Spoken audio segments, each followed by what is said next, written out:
সুপ্রিয় দর্শক আসসালামু আলাইকুম। আজকে রেসিপিতে স্বাগতম জানাচ্ছি। আজকে ভীষণ মজার একটি কেক রেসিপি নিয়ে চলে আসলাম। চা হতে হতেই কিন্তু এই মজাদার কেকটা তৈরি করে নিতে পারবেন। তো আর কথা নয়, রেসিপি শুরু করছি। প্রথমে একটি জগের মধ্যে একটি ডিম ভেঙে নিয়েছি, তারপরে তেল দিয়ে দিলাম 3 চামচ, তারপরে 3 চামচ পানি দিয়ে দিলাম, আর তারপরে চিনি দিয়ে দিলাম পরিমাণ মতো। এখন এটাকে ব্লেন্ড করে নিলাম প্রায় 2-3 মিনিটের মতো।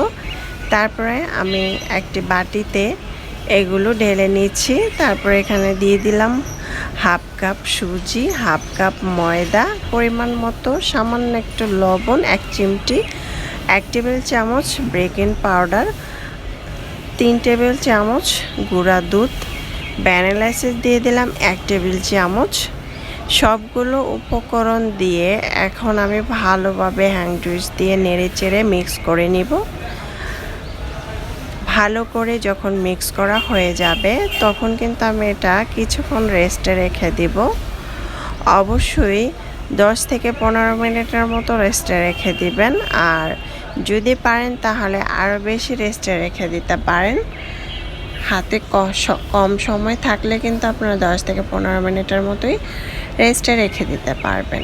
তারপরে দেখতে পাচ্ছেন আমার এটা কিন্তু খুব ভালো করে তৈরি হয়ে গিয়েছে। 10 থেকে 15 মিনিট আমি এটা ঢাকনা দিয়ে ঢেকে রেস্টে রেখে দিয়েছিলাম। এখন আমি একটি বাটি নিয়েছি, বাটির মধ্যে তেল ব্রাশ করে নিয়েছি, একটি সাদা পেপার বসিয়ে দিলাম। এটার মধ্যে ব্যাটারটা ঢেলে দিয়ে তারপরে চুলায় একটি প্যান বসিয়ে আগে থেকে রেখেছিলাম, গরম করে নিয়েছি, একটি স্ট্যান্ড বসিয়ে দিলাম। এখন আমি এটা ঢাকনা দিয়ে ঢেকে রেখে দেব প্রায় 20 থেকে 30 মিনিটের মতো। এর আগেও কিন্তু আপনারা চাইলে চুলার আঁচ বাড়িয়ে দিয়ে এটা তৈরি করে নিতে পারেন। তারপরে প্রায় 7-8টার মতো রেখে তারপর আমি বাদাম কুচি দিয়ে দিচ্ছি উপর থেকে।